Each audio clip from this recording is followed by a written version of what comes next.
Obrigado, Dietmar. Boa noite, gente. Gente, é bom demais estar aqui. Eu passei uma vez em Rio Verde, a caminho de Jataí. É assim que chama, né? Jataí.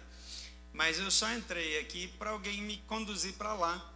E naquela ocasião me deram a honra de passar aqui na frente e olhar para a estrutura. Essa é a primeira vez que eu venho aqui. É a primeira vez que estou efetivamente em Rio Verde. Por curiosidade, eu já estudei um pouquinho da história de Rio Verde, do crescimento, das questões do agronegócio e tantas outras. E já gosto daqui, mesmo antes de chegar, mas eu tenho uma história com essa igreja, sem que a igreja saiba, mais antiga, com o pastor Carvalho. Nos encontramos, justamente nos conhecemos em Jataí, e naquela ocasião eu desafiei ele, que tinha um coração missionário, a fazer um investimento no Haiti. Nunca mais nos falamos, porque no ano seguinte eu não fui para o acampamento. Então, em algum momento, acho que no outro ano eu fui em Caldas Novas, ele não foi por alguma razão, e eu estou no Haiti, já voltando para o Brasil, e encontro ele na casa de um missionário, e ele chegou com aquele jeitão que ele tinha, dizendo: você não me falou que era para a gente fazer alguma coisa junto aqui no Haiti? Pois é, a minha parte eu já fiz, só falta a sua. E eu não sei o que ele tinha feito. Eu sei que eu paguei a metade, mas eu não sei para onde que foi esse dinheiro, eu não tenho ideia. Então, como era ele, eu abri a bolsa, eu tinha o recurso naquele momento, que eu não sabia por que eu tinha aquele dinheiro comigo, mas ele tomou de mim. Então, marcou a minha vida, né? Aquela facilidade que ele tinha para tomar dinheiro dos outros era um negócio descomunal, no bom sentido, né? Eu moro em Brasília, onde tem um monte de gente com facilidade de tomar dinheiro dos outros, até do INSS.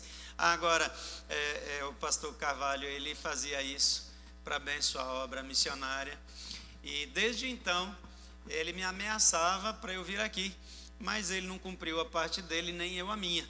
Então essa nós vamos resolver lá na eternidade, quando eu chegar lá, mas pelo menos eu não fiquei em dívida com ele no Haiti, e eu espero que seja o que for que tenha sido feito com aquele recurso, esteja frutificando para a glória de Deus.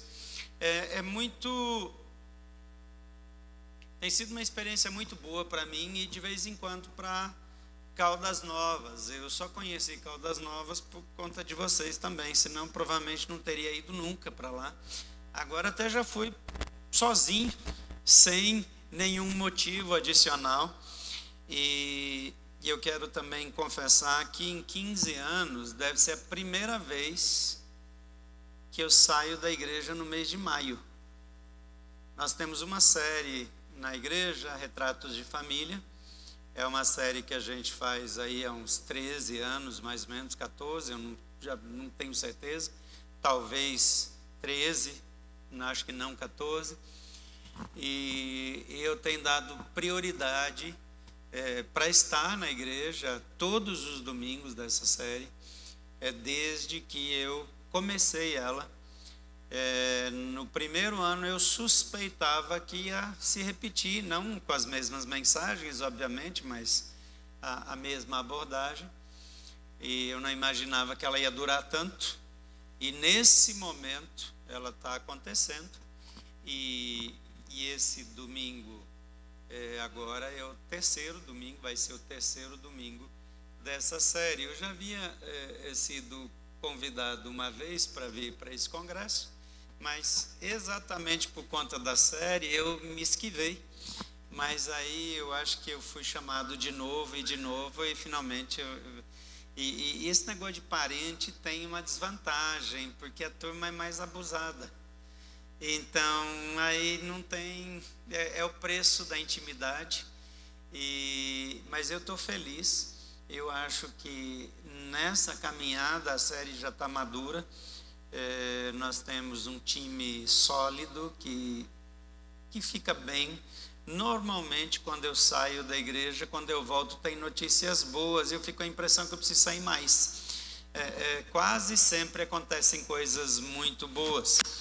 E na próxima semana nós vamos estar recebendo uma equipe dos Estados Unidos, que vem com 40 voluntários, além do time, né, que vem.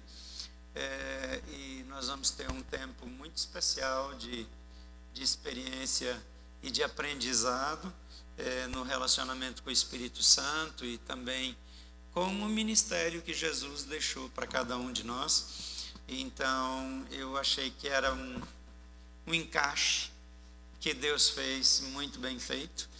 E eu quero dizer que, apesar de ser a primeira vez que eu saio, esse ano eu nunca tinha saído no mês de maio, e especialmente ficar um domingo inteiro fora.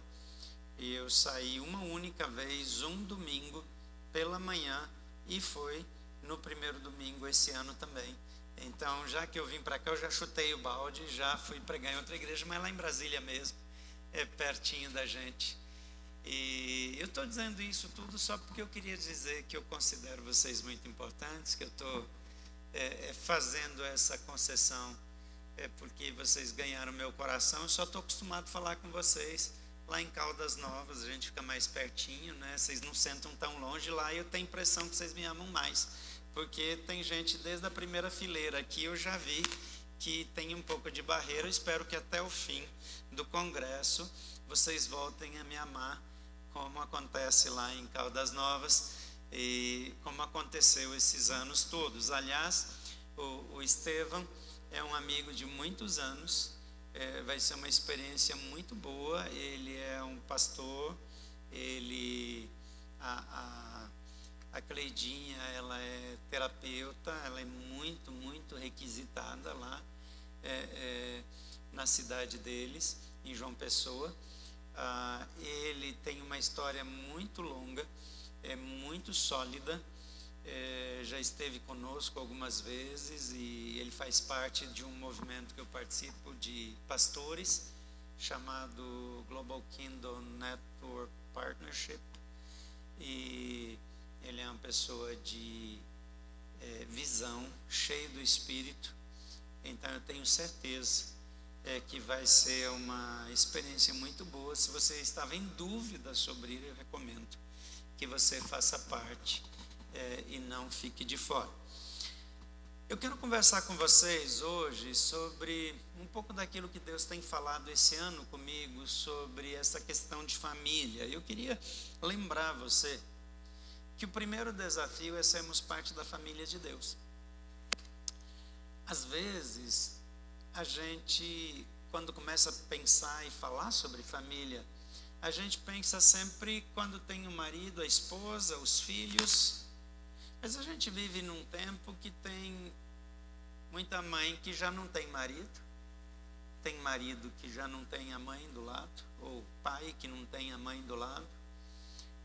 A gente vive numa sociedade em transformação, e não no bom sentido, no mau sentido. E nós temos cada vez um número maior de pessoas que nunca se casam. E eu tenho muita preocupação que no mês de maio alguém não diga lá: eu não vou para a igreja porque em maio não tem nada para mim. Porque família é assunto do coração de Deus. Não é a minha imagem de família, do que eu considero ideal. Sabe, uma pessoa que foi abandonada pelo cônjuge, às vezes não vai ter aquela família daquelas propagandas de margarina. Eu nem sei se ainda tem propaganda de margarina, porque eu não vejo TV, já tem muitos anos, mas quando eu via TV, quando assistia TV, tinha. E eu lembro que tinha um estereótipo que a gente precisa abrir um pouquinho. Eu não estou dizendo que a gente não quer valorizar a família como Deus criou, a gente quer e deve. Mas a gente precisa lembrar que tem pessoas que nunca vão ter essa experiência. É um tempo em que parte das mulheres está tendo dificuldade de encontrar marido. Eu não sei aqui em Rio Verde, mas lá em Brasília está difícil, por várias razões. Uma é que as mulheres estão mais maduras, estão profissionalmente mais à frente, têm liderança desenvolvida. E lá em Brasília eu vejo os rapazes frouxos, super protegidos, meninos mimados, que ficam na casa da mamãe até terminar o mestrado. Aí querem casar com 40 anos, mas tem cabeça de menino. Aí você olha para as amizades deles, é só amizade que não constrói. E eu fico preocupado. Eu comecei a orar para Deus me mandar netos em vez de netas, porque as meninas vão ter problema para achar marido daqui a uns anos. Porque os homens estão mais frouxos. Parece que o alvo de vida é ser como Acabe. E não é difícil achar uma Jezabel para casar quando você é um bom Acabe. Mas não é isso que Deus tem para a gente. E às vezes, Paulo ele diz, é melhor permanecer como está do que arranjar casamento a essa altura da vida. Eu não sei o que exatamente estava na cabeça de Paulo, eu continuo achando que casamento é um bom negócio. Então, se você está pensando em casar, siga em frente, mas cuidado. Se alguém precisa se casar para ser feliz, vai se decepcionar. Porque nenhuma pessoa do mundo é capaz de fazer outra pessoa feliz. Eu vou até repetir isso. Nenhuma pessoa do mundo é capaz de fazer outra pessoa feliz. Só Jesus. Só Jesus. Às vezes eu vejo um povo insano dizendo, eu prometo fazer você feliz. Você não sabe o que está falando. Esses votos de casamento de hoje em dia, é um negócio, é uma aberração. Quem você pensa que é para chegar à conclusão que você, um reles mortal, é capaz de fazer alguém feliz? Não é. Tudo que você fizer é insuficiente. Se a pessoa não é feliz, ela não vai ser porque casou com você. Ela vai confundir, porque ela já não era feliz. Ela vai achar que agora a culpa da infelicidade é você. Você é só alguém para ser culpado. Então, pensa direito antes de embarcar nessa viagem. Se você tem expectativas erradas, a única coisa que vai acontecer é que você vai ter frustração. Mas hoje eu quero falar de outra coisa. Apocalipse 3:20 diz, eis que estou à porta e bato. Se alguém ouvir a minha voz e abrir a porta, eu entrarei em sua casa e cearei com ele e ele comigo. É interessante que Jesus, ele está dizendo isso. Eu estou à porta e bato. E a minha pergunta é, o que acontece quando você abre a porta para Jesus? O que acontece quando você convida Jesus para entrar? Porque tem gente que deixa ele na porta. Que acha legal estar com Jesus. Mas quando a gente pensa em relacionamento, quando a gente pensa em família, quando a gente pensa em morar com alguém, às vezes pode ser durante a faculdade, dividir o apartamento com alguém. Você precisa ter uma organização mínima. Porque tem gente que ama ter louça limpa, mas odeia limpar a louça que sujou. E ele acha que a louça some da pia, onde ele larga, e aparece no armário, limpa. Que o papel higiênico cresce da parede lá do banheiro. que se ele ficar apertando o tubo de creme dental, apertando assim, ele vai encher de novo. Tem coisas que precisam, que se jogar a roupa num cesto, a roupa magicamente aparece dobrada e passada no guarda-roupa.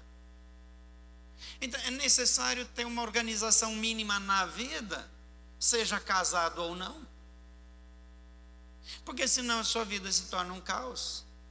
E quando sou sozinho, eu sou responsável pelo caos, eu não tenho a quem culpar. Mas quando tem alguém que divide o apartamento comigo, ou casa comigo e divide o quarto comigo, ou nasce de um casamento e divide a casa comigo, eu tenho tumulto, porque tem alguém com autonomia, com independência, com ideias diferentes das minhas, que precisa conviver comigo. Então eu queria dizer que a primeira coisa que acontece quando Jesus entra é que ele organiza a minha casa.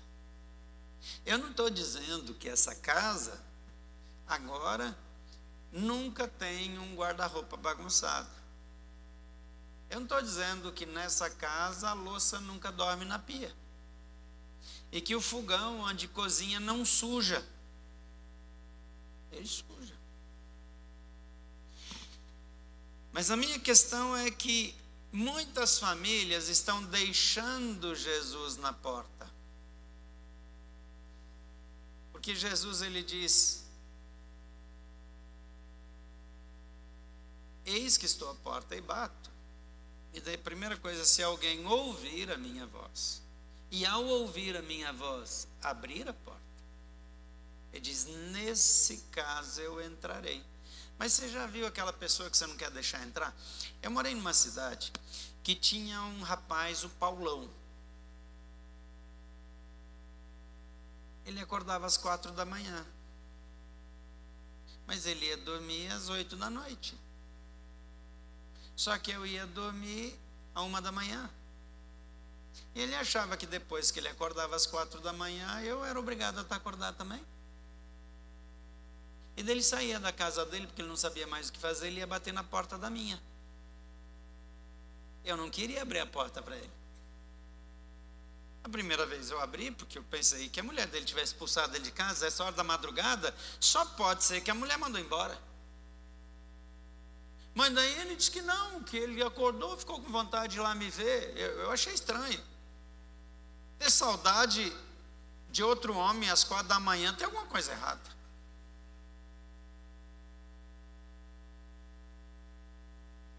Mas como eu deixei ele entrar, ele achou que ele podia ir de novo. E de novo. E de novo, um dia, eu abri a porta, mas eu puxei a porta atrás de mim. Eu não abri para ele entrar, eu saí. Eu falei, disse: ó, Paulão, deixa eu contar um negócio. Que hora que você foi dormir? Ah, eu fui às 8. Eu falei, então, tem 3 horas que eu fui dormir. E quando você chega aqui às 4:30 da manhã, eu estou começando a dormir ainda.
E ficar. E ele não vai ficar só se o casamento está bem. Ele vai ficar se tiver divórcio. Ele vai ficar se tiver viuvez. Ele vai ficar na velhice. Ele vai ficar quando a gente está perdendo a memória. Entende? Se os outros não ficarem, ele vai ficar. O problema é que a gente acha que aquela pessoa que entrou na nossa vida é que tem que ficar. Não, a única pessoa que vai ficar, de verdade, é Jesus. Porque o outro, você não tem garantia. Ele pode ser recolhido. Eu vindo para cá, eu não lembro onde foi. Teve um acidente e tinha um óbito. E a pessoa estava lá, jogada no meio do asfalto.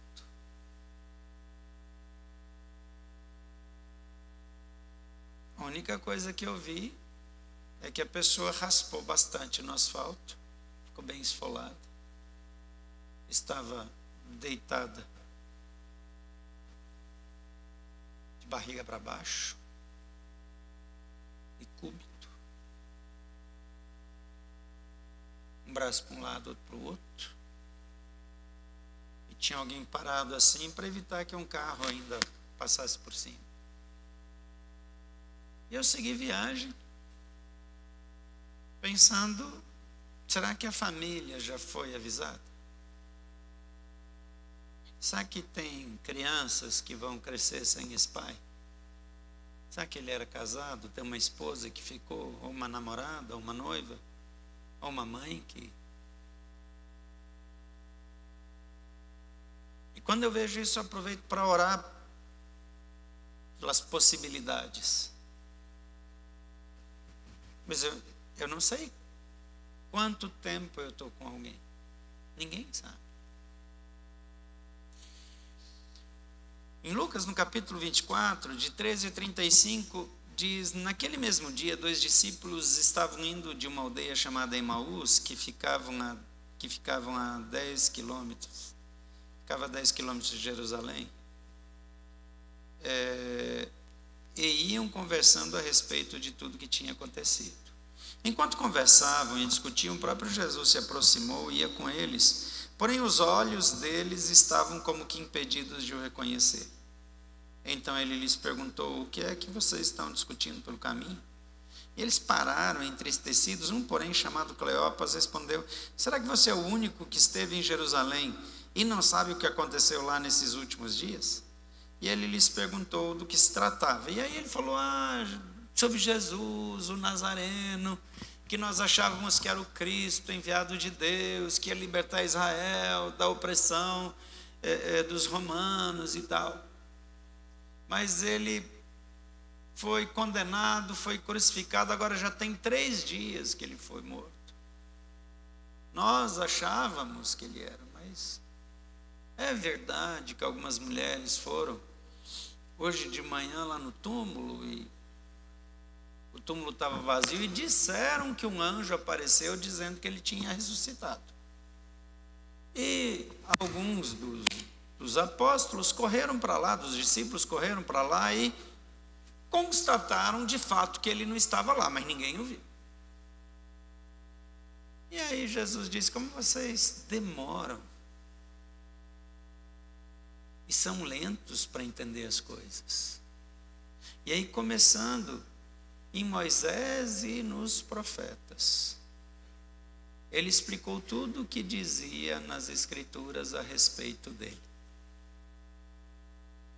E ao chegarem em Emaús, ele fez menção de seguir adiante, mas eles insistiram com ele para que entrasse na casa, porque já era tarde. Então ele aceita, e ao entrar na casa, eles sentam-se à mesa para comer, e ele tomou o pão, partiu o pão, e o abençoou. E nesse momento os olhos deles foram abertos, eles reconheceram que era Jesus. E imediatamente ele desapareceu diante deles. Então eles se levantaram imediatamente e voltaram às pressas para Jerusalém. E ao chegarem, encontraram os 12 reunidos com as mulheres e alguns outros. e ouviram deles o testemunho dizendo: verdadeiramente Jesus ressuscitou e apareceu a nós. E eles então contaram como Jesus havia aparecido a eles no deserto e como havia falado com eles e como eles tinham tido essa experiência da revelação sobrenatural. Quando eu olho para esse texto, eu consigo ver algumas coisas que podem me ajudar a permitir que Jesus organize a minha casa. E se eu quero que Jesus organize a minha casa, em primeiro lugar eu preciso ouvir e acolher os ensinamentos que Ele tem para a minha vida e para a minha família. Então, ouça e acolha os ensinamentos que Ele tem para a sua vida e para a sua família. Aqueles dois estão andando pelo caminho, falando sobre Jesus, mas eles não entendem quem Jesus é. Eles eram discípulos, eles eram seguidores de Jesus. A doutora Edmeia Williams, de vez em quando, ela vem lá na nossa igreja, e ela já chegou nos 80, mas ela é uma mulher formidável, extraordinária, e ela tem uma experiência tão rica de vida cristã, e ela é filha de cristãos evangélicos, mas ela é fruto do adultério do pai, cristão evangélico, com uma cristã católica, que também era casada. Isso deu uma bagunça na vida dela, porque a mãe biológica tentou criar ela, mas toda a família a repudiava, porque o pai era negro e a mãe era branca de uma família racista.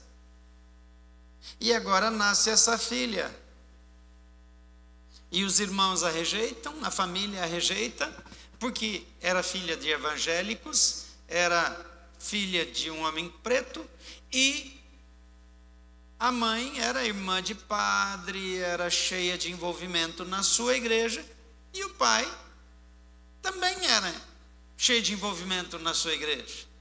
Então, dois cristãos que viviam o cristianismo de forma, mas não de coração.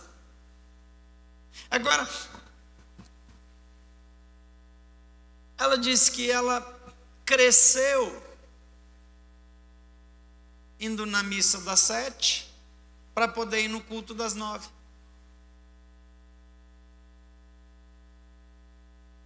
Então ela aprendeu nos dois caminhos. E ela se dizia cristã, mas somente teve um encontro com Jesus e se tornou filha de Deus bem depois de ser casada, quando ela e o marido foram morar no Iraque, na época do Saddam Hussein. A história é boa, mas eu não vou contar. Só que uma coisa é eu ter linguagem cristã, tem alguns hábitos cristãos, saber alguns versículos. Outra coisa é ser filho de Deus, discípulo de Jesus. E Jesus diz: como vocês são insensatos e demoram para crer em tudo que os profetas disseram. Lá em Apocalipse 3:20 ele diz: se alguém ouvir a minha voz. Então eu queria que você entendesse que Jesus sempre está pronto para falar àqueles que estão dispostos a ouvir a sua voz. Mas a gente não está sempre disposto a ouvir. Quando eu quero resolver as coisas na minha casa do meu jeito, eu faço. Às vezes até uso a Bíblia para justificar, mas não é porque Deus falou, é porque eu estou usando um argumento para mim mesmo. Se alguém ouvir a minha voz, você tem problema de relacionamento com os irmãos, com os pais, com os filhos, com o cônjuge, com os amigos? Aprenda a ouvir a voz de Jesus. Porque essa é a primeira coisa para eu me organizar da maneira que agrada a Deus e que faz a minha vida funcionar. A segunda coisa que eu quero dizer é: convide Jesus para a intimidade da sua família. O texto diz no versículo 28 que quando se aproximaram da aldeia para onde iam, que era Emaús, ele fez menção de continuar, de ir mais adiante. Mas eles o convenceram a ficar, dizendo: fique conosco porque já é tarde. O dia já está chegando ao fim. E ele entrou para ficar com eles. E eu queria chamar a atenção de um detalhe aqui. Jesus, ele fala com todos que dão ouvidos. Porém, ele só entra na casa de quem o convida. Por que isso é importante? Porque tem muita gente que sabe de Jesus, que faz um casamento e tem uma cerimônia cristã, e é bonito, e as pessoas se emocionam. Depois da cerimônia cristã tem uma festa pagã, e aí é um Deus nos acuda. Quer dizer, Jesus é convidado para a primeira parte e Satanás para a segunda. Mesmo. E está ficando normal. E aí rola baixaria, a turma bebe demais, vira uma lambança. Por quê? Porque é gente que sabe sobre Jesus, mas não anda com ele. Porque Jesus não entrou. Jesus está na porta desse casamento, mas não foi convidado para entrar. E pior que agora está na moda que cada noivo faz o voto para o outro, né?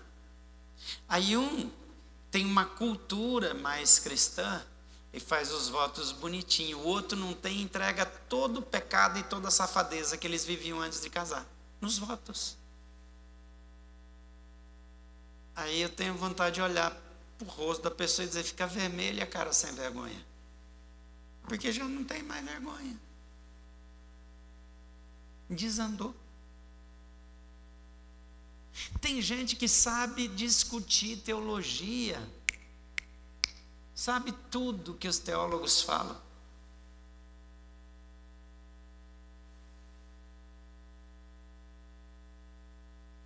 mas por alguma razão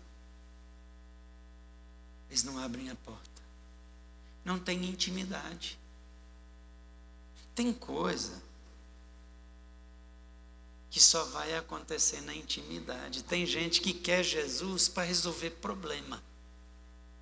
Agora, tem umas propagandas meio besta de serviço, de venda de serviço, que chama marido de aluguel. Eu não gosto muito dessa ideia. Se alugar um marido, mas é porque o marido não sabe usar uma furadeira, não é capaz de apertar um parafuso. Se tiver uma torneira pingando, vai ficar até Jesus voltar. Então a mulher liga para um marido de aluguel, alguém vai lá que sabe fazer o serviço. É tudo bem, mas as pessoas querem um Deus de aluguel, que só chama quando precisa. Só chama quando o casamento deu ruim. Quando o filho está usando drogas. Quando a filha engravidou. Quando a dívida ficou impagável. Daí chama o Jesus de aluguel. E se ele não resolver, eu reclamo na hora de pagar a conta. Porque eu chamei para resolver. Eu fico olhando para esse tipo de cristianismo das famílias de hoje, onde eu finjo que está tudo bem, até aquele momento que não tem mais como fingir. Então, para que Jesus organize a sua casa, convide Jesus para a intimidade da sua família. Ele diz: eu entrarei e cearei com ele. Cear com ele é jantar com ele, é sentar à mesa. Você já percebeu como a gente conhece alguém quando a gente vai comer com a pessoa? Tem um monte de coisa que você descobre quando você vai comer com a pessoa. Se ela fala de boca cheia e cospe comida em você, se ela enche o prato assim como se quisesse garantir que você não vai tirar o que é dela, se come desesperadamente como se não houvesse amanhã. Tem muita coisa que você só vai ver na vida de uma pessoa quando você come junto. Antigamente diziam assim que a gente só conhece outra pessoa depois de comer um saco de sal. Quem é velho que nem eu e já ouviu isso? Levanta a mão. Tem uns velhinhos jovens aí. Mas sabe como é que era o saco de sal antigamente? Era um saco de 20 quilos. Agora tem menos gente que lembra disso. Você comprava o saco. Era um saco de 20 quilos de sal. Ele era baixinho assim, largo assim. Comprava de saco de 20 quilos. E não é sentar e botar uma colherada de sal na boca e comer, não. É cozinhar até gastar aquele sal. Quanto tempo você precisa comer junto na visão antiga para conhecer alguém? Eu tenho muitos anos que eu faço mentoria de pessoas, de pastores e também de outras pessoas. E uma das coisas é que frequentemente eu como com as pessoas.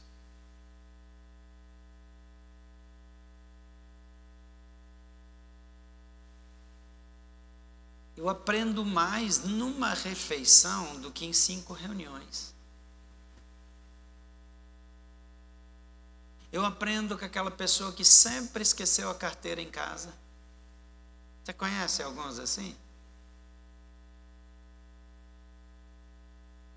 Eu aprendo sobre as pessoas que tratam mal o garçom.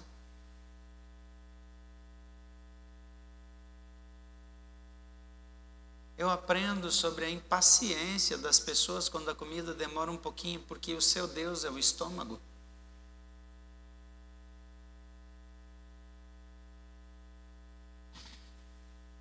Jesus quer entrar na intimidade, ele quer estar sentado com você. Está junto. Em terceiro lugar, para que ele organize a sua casa, permita que ele lidere, não libere, lidere mesmo as bênçãos sobre a sua família. Versículo 30 diz: e aconteceu que quando estavam à mesa, ele pegou o pão e o abençoou. Depois partiu o pão e deu a eles. Então os olhos deles se abriram e eles reconheceram Jesus, mas ele desapareceu. Ele diz: se alguém ouvir a minha voz e abrir a porta, entrarei em sua casa e cearei com ele. Jesus, ele pega o pão e ele lidera a bênção. Às vezes eu quero ser o que lidera a bênção na minha casa. Eu que trago dinheiro, eu que pago as contas, eu tomo as decisões, eu sou a fonte. Mas quando Jesus entra, eu perdi esse posto. Ele é a fonte. Ele é a solução. Se você está tentando fazer alguém feliz ainda, você precisa entender que você precisa ceder esse lugar para Jesus. Eu passei anos da minha vida escravizado com a ideia de que eu tinha que ser o marido ideal. Finalmente eu descobri que eu não ia ser mesmo, então eu relaxei. Não é que eu chutei o balde, não, mas eu não vivo mais oprimido. Porque eu não posso ser para minha esposa aquilo que só Jesus pode ser. E se ela tiver essa expectativa, ela vai precisar ter uma dose de frustração até descobrir que só Jesus pode dar para ela aquilo que ela precisa e que eu não sou capaz.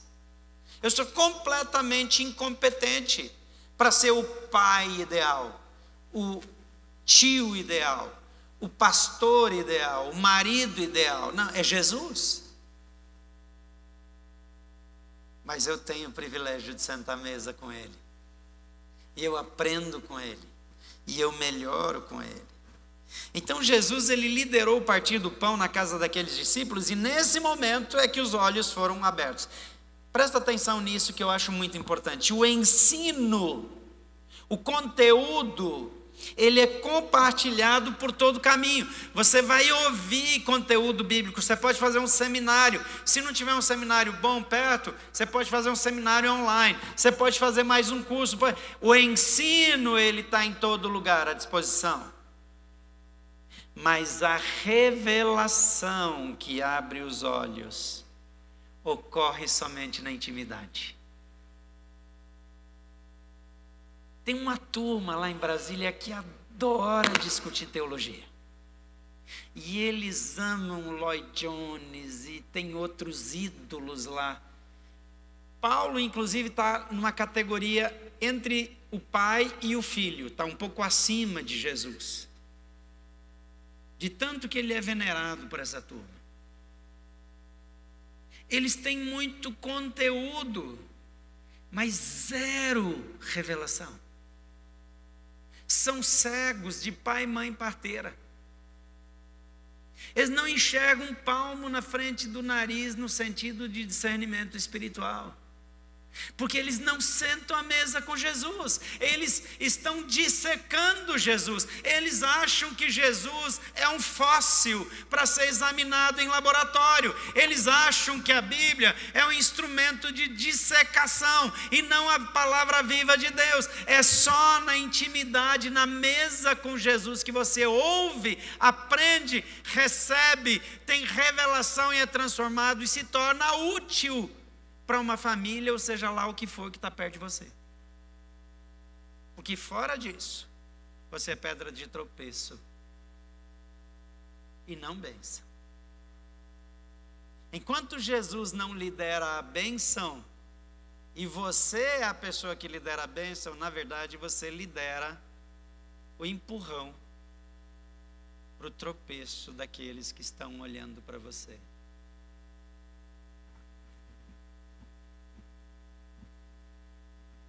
Eu não sei se eu estou começando bem, talvez você não queira voltar amanhã, mas eu vou pedir para você fazer a gentileza de ficar pelo menos até eu terminar o último ponto, porque Jesus, ele era muito mais elevado. Quando ele estava pregando, o povo começou a sair. E aí, sobraram só os 12, porque como é que os 12 iam embora? Ficava ruim, né? Aí Jesus vira para eles e pergunta: vocês também não querem ir embora?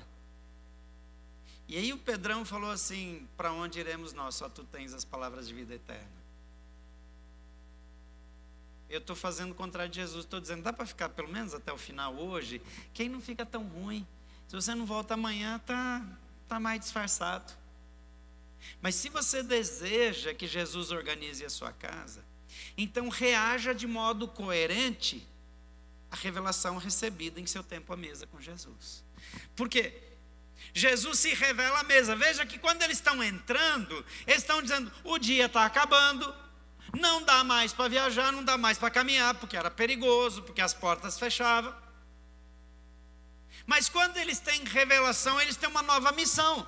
Eles levantam da mesa, não importa se já anoiteceu ou não. Eles voltam para Jerusalém, 12 quilômetros de volta, é mais uma hora de volta. 12 quilômetros, 10, 12 quilômetros é uma hora de caminhada. Eu acho que eles vieram com 2 horas, porque eles paravam para conversar e tal. Na volta, acho que eles foram em 40 minutos. Porque eles estavam com uma notícia urgente. Eles estavam animados demais para ir devagar. Eles agora sabem que Jesus está vivo. A coisa mudou. Não é mais: eu tenho que ficar dentro de casa porque é seguro. Eles provavelmente entraram em Jerusalém por uma porta chamada Fundo da Agulha. Tinha algumas portas, não muitas, no muro de Jerusalém que dava para um camelo entrar, agachado. O camelo agacha, né? E não podia ter carga. Dava para ele passar apertado. Porque depois que a porta fechava, os portões da cidade fechavam, não podia mais entrar. Então não entrava com carga, não entrava mais nada, mas aquela porta menor, às vezes eles abriam e deixavam, aí puxava o camelo, passava por baixo. Dizem que é disso que Jesus estava falando quando ele disse que é mais fácil um camelo passar pelo fundo da agulha do que um rico entrar no céu. Eu não sei, e nem estou querendo falar nisso. Eu só estou me lembrando que tinha essa porta, eu fui lá ver o tamanho dela, é isso mesmo, funciona desse jeito, funcionava. E provavelmente eles tiveram que entrar por ali, porque os portões da cidade já tinham fechado. Mas não tem obstáculo difícil demais para ser superado quando eu tenho uma revelação que me leva a uma missão. Agora eu posso receber a missão, ter a revelação e dizer, não é comigo. Alguém deveria fazer alguma coisa. Eu passei alguns anos da minha vida acordando de madrugada. E eu morava numa casa já em Brasília. Ficava 7 minutos da igreja. E da janela do meu quarto eu conseguia ver o lago. E eu ia para a sacada e eu olhava naquela direção, às vezes eu via a lua refletida no lago. E eu ficava ali orando. Depois eu descia, porque as minhas filhas já estavam dormindo. E às vezes eu passava 2, 3 horas parado na porta do quarto de cada uma delas, impondo as mãos. Às vezes no meio de lágrimas, às vezes ajoelhado no corredor. De vez em quando uma me pegava. Eu tinha que disfarçar. Eu não sei se eu consegui. Mas eu não tenho ideia de quantas madrugadas eu passei acordado orando, até que Jesus fez um milagre na minha casa. E de vez em quando Satanás se levanta e cria uma confusão para dizer lá na minha mente, lá no fundo, que o milagre não foi bem um milagre, que ainda tem risco. Mas eu me lembro daquilo que eu ouvi de Jesus sentado à mesa. E quando eu lembro que Jesus me falou sentado à mesa, eu digo para trás de mim, Satanás, a minha casa, ela não precisa ser o que eu desejo. Ela precisa ser aquilo que Jesus deseja. Eu não preciso remover aquilo que me incomoda, porque tem características das pessoas que eu quero que Jesus mude, e ele vira para mim e fala assim, isso incomoda você, mas não me incomoda. Tem coisa que você não gosta nos outros, mas Jesus gosta, problema seu. Jesus não pediu a sua opinião. Então aceita que dói menos. Seja feliz por causa do que Jesus é. Não espere ser feliz por causa do que os outros são. A revelação muda os seus valores e altera as suas prioridades. Jesus já entrou? De verdade? Ou você se ilude de que ele entrou, mas no fundo, ele continua na porta? Eu queria que você fechasse seus olhos, eu quero orar com você.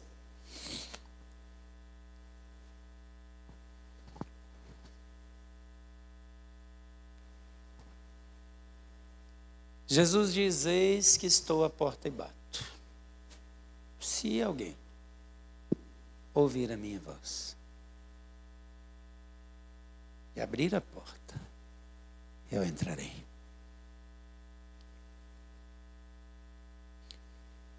A minha pergunta para finalizar é muito simples. básica mesmo. Você já ouviu a voz de Jesus?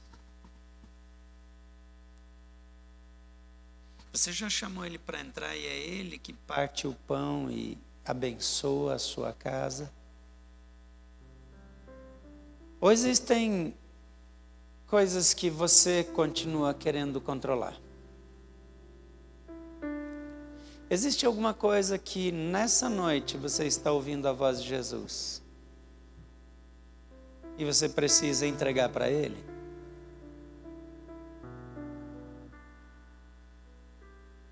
Eu quero orar por você, mas eu quero ser muito transparente com você.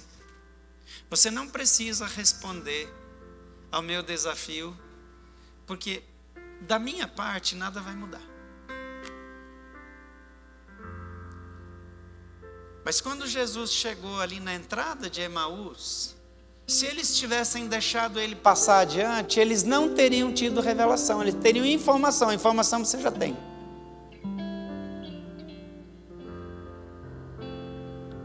A minha pergunta é: você precisa que Jesus entre para que você possa abrir mão de uma preocupação, de uma dor, de uma aflição,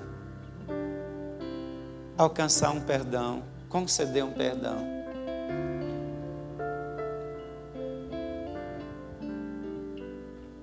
Se você ouve a voz de Jesus e precisa que Ele entre e assuma o controle da sua casa, eu quero orar com você.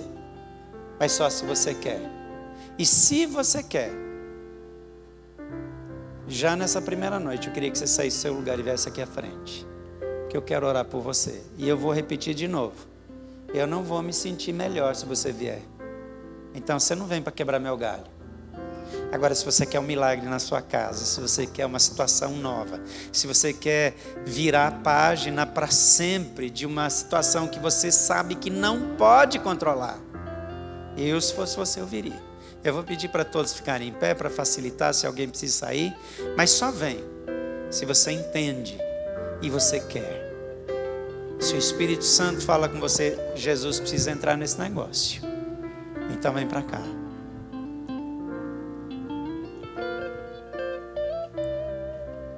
Por favor, feche seus olhos. Comece a colocar diante do Senhor aquilo que está acontecendo.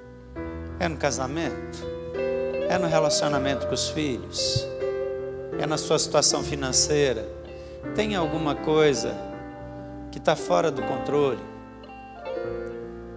Tem uma preocupação que não sai do seu coração? Essa é a hora. Essa é a hora. Eu queria que todos fechassem os olhos.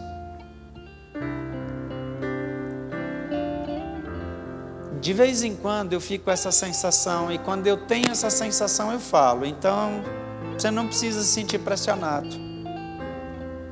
Mas eu tenho a impressão que tem alguém aqui que acha que não dá mais, que está difícil demais, que tudo que podia ser feito já foi feito. Que eu entendo que Jesus quer dizer para você que você está absolutamente certo. Não tem mais nada que você possa fazer. E quando chega nesse ponto, é a hora que Jesus entra e Ele diz: agora é comigo. Então, se você está nessa situação e por alguma razão você não veio aqui para frente, deixa eu dizer uma coisa para você. Não é onde você ora que muda, mas a atitude do coração faz diferença para Deus. Se você deveria estar aqui, vem para cá. Vem para cá que eu quero incluir você nessa oração. Espírito Santo de Deus, nós estamos aqui diante do Senhor e queremos apresentar aqui situações que nós não podemos controlar.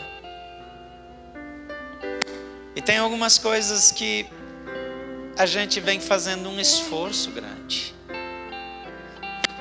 Mas nessa noite nós admitimos que nós não somos capazes. Então o Espírito Santo de Deus vem agora sobre os teus filhos. E naquela condição que eles se encontram, da maneira como eles estão vivendo, eu oro por eles agora para que a tua graça e o teu poder sobrenatural os tome de tal maneira que eles reconheçam, que os olhos deles sejam abertos e que eles entendam que é o Senhor que pode mudar toda e qualquer situação e que não existe nada difícil demais para o Senhor. Então vem agora, Espírito Santo de Deus, toma cada casa, entra, por favor, sente-se à mesa com eles, partilha o pão, declara a bênção, abre os olhos para que te reconheçam e envia-os com um novo propósito, uma nova missão, uma nova visão. É que o Senhor os tome para a glória do nome de Jesus. Eu abençoo cada casa, cada família, cada um dos teus filhos, para a glória do nome de Jesus. Amém.